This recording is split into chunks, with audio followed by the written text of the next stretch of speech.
For 7 years, the Queen of the West forced her own son to call her sister in public. Dale Evans was living a double life that would have destroyed her career, and the secret behind it is more heartbreaking than any movie script. When you picture the classic American cowgirl, you envision the rhinestones, the fringed jackets, the beaming smile, and the absolute paragon of traditional virtue singing, Happy Trails, alongside Roy Rogers. You see a pristine icon of family values. But what you do not see is the crushing psychological weight of a desperate mother systematically erasing her own child just to survive Hollywood's ruthless meat grinder.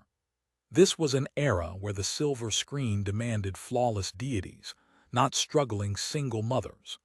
The studios did not merely ask for an actor's talent, they demanded total ownership of their identity. They required a blood sacrifice of reality, forcing a profoundly tragic family history into the glittering, manufactured packaging of Tinseltown public relations. To understand the sheer gravity of this deception, we have to travel back to a time when the Hollywood studio system operated with the supreme, unchecked authority of a shadow government. During the golden age of cinema, executives held absolute power over their contract players, utilizing ironclad morality clauses that dictated who they could date, what they could wear, and fundamentally, who they were allowed to be. Into this unforgiving, highly sanitized machine walked a young woman named Frances Octavia Smith. Long before she was ever transformed into the legend known as Dale Evans, she was a desperate girl from Texas who had lived a lifetime of hardship before she was even old enough to vote. Her early years were defined by instability and survival. At the astonishingly young age of 14, she eloped with a man named Thomas Fox. By the time she was 15, she was holding her newborn son, Thomas Fox Jr. And by the time she was 16, she was entirely abandoned, left to navigate the brutal economic realities of the Great Depression as a single teenage mother. She fought tooth and nail to keep her child from starving, taking secretarial jobs in Memphis, singing in local radio stations, and slowly, agonizingly clawing her way up the entertainment ladder. But the world was brutally unforgiving to divorced, single mothers in the 1930s.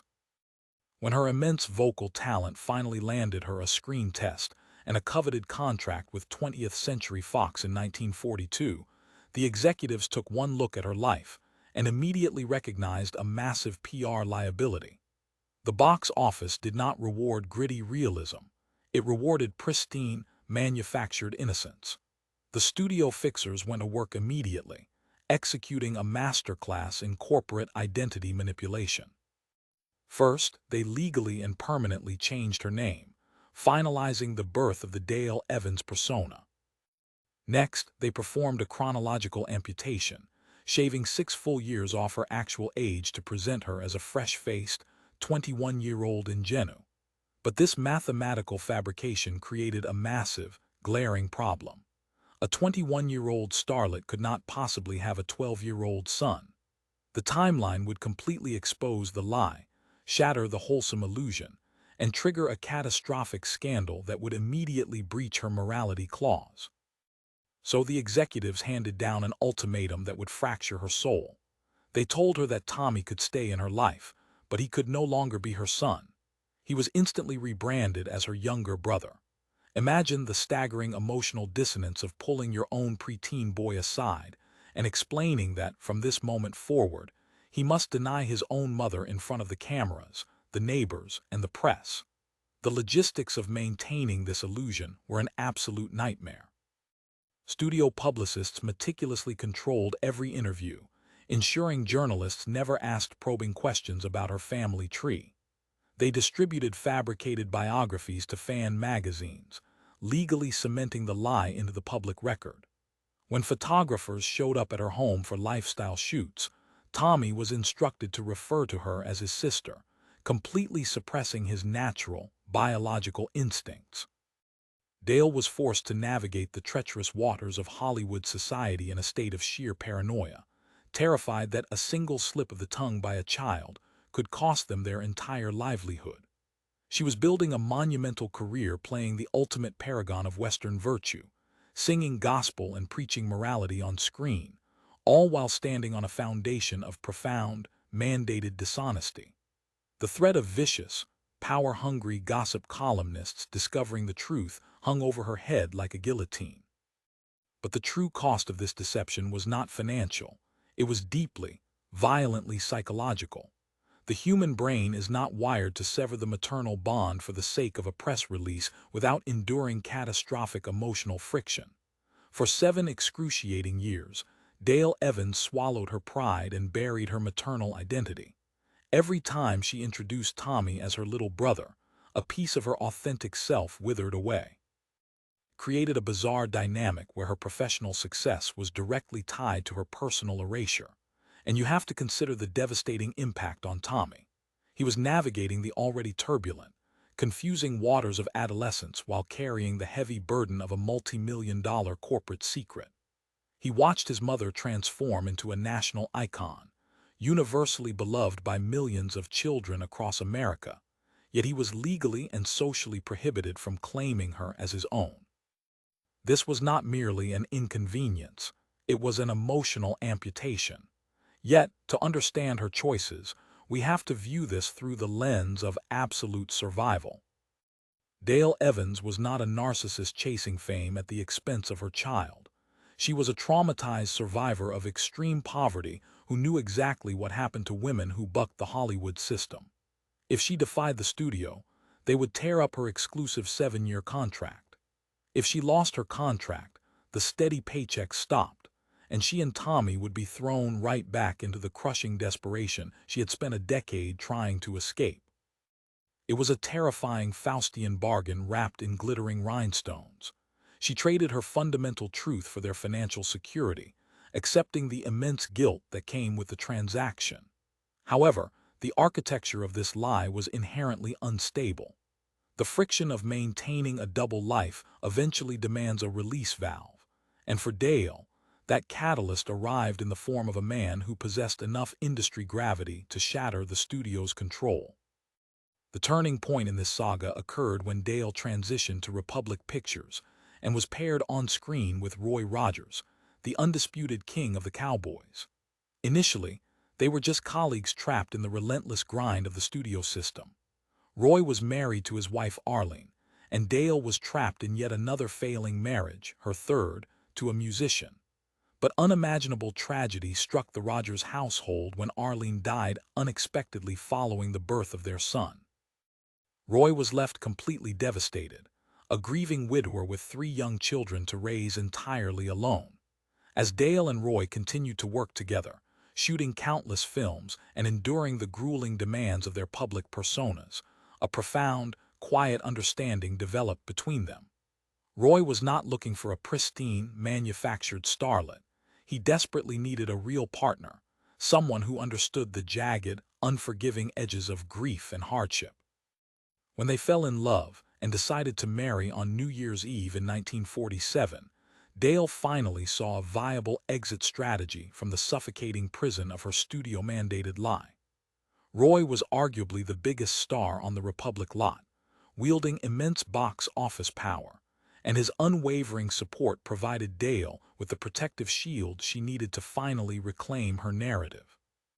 Shortly after the wedding, in a move of astonishing bravery that sent shockwaves through the Hollywood PR machine, Dale Evans publicly ended the deception. She stood before the world and formally acknowledged Tommy not as her little brother, but as her biological son. The relief she felt must have been molecular. After 7 years of looking over her shoulder, of policing her own affection, of forcing her teenager to participate in a corporate cover-up, she could finally breathe. The public, surprisingly, did not turn on her. Instead of destroying her career as the studio executives had promised, the revelation deeply humanized her. It proved that audiences are often far more forgiving and empathetic than the cynical executives who attempt to engineer their reactions. To fully grasp the sinister nature of what Dale Evans endured, we must recognize that this was not an isolated incident, but a standard operating procedure in Golden Age Hollywood. The studio system functioned as a ruthless industrial machine, designed to scrub away inconvenient human realities. Consider the terrifying case of actress Loretta Young. When she became pregnant by Clark Gable, a married megastar, the studio did not just hide the pregnancy. They orchestrated an elaborate international disappearing act. Young was sent away to secretly give birth. The child was placed in an orphanage, and months later, Young returned to publicly adopt her own biological daughter, maintaining the lie until she died. Or look at Judy Garland, whose very biology, appetite, and sleep cycles were violently regulated by studio doctors wielding amphetamines and barbiturates to keep her on a profitable filming schedule. These case studies reveal a deeply entrenched culture of coercive control. The actors and actresses were viewed as highly valuable, yet entirely disposable, intellectual property. Dale Evans' forced denial of her son is a textbook example of this draconian era, highlighting the extreme lengths to which corporate entities would go to protect an investment, treating sacred human relationships as mere line items on a balance sheet. Ultimately, the trauma of her early years forged a woman of absolutely unbreakable resolve. Having escaped the suffocating grip of manufactured perfection, Dale Evans spent the rest of her life championing radical authenticity. When she and Roy tragically lost their daughter Robin to complications from Down syndrome shortly before her second birthday, Dale flatly refused to hide the pain. Instead, she wrote the groundbreaking book Angel Unaware, shattering the era's toxic stigma around developmental disabilities and transforming her devastating grief into a beacon of hope for countless families. She and Roy went on to adopt children from across the globe, building a massive, beautiful, blended family rooted in absolute, unflinching truth. Her journey from a terrified teenage mother forced to hide her reality to a powerful matriarch who used her voice to heal others proves that true legacy is never built on the flawless myths we project. It is built on the messy, heartbreaking truths we finally find the courage to share. And speaking of Hollywood myths that shattered behind closed doors, the studio's obsession with control did not stop at public relations and morality clauses. You won't believe the horrific, physical lengths executives went to while covering up the dark realities on the most famous movie set in history. Click the video on your screen right now to uncover the terrifying, hidden truth behind the making of The Wizard of Oz.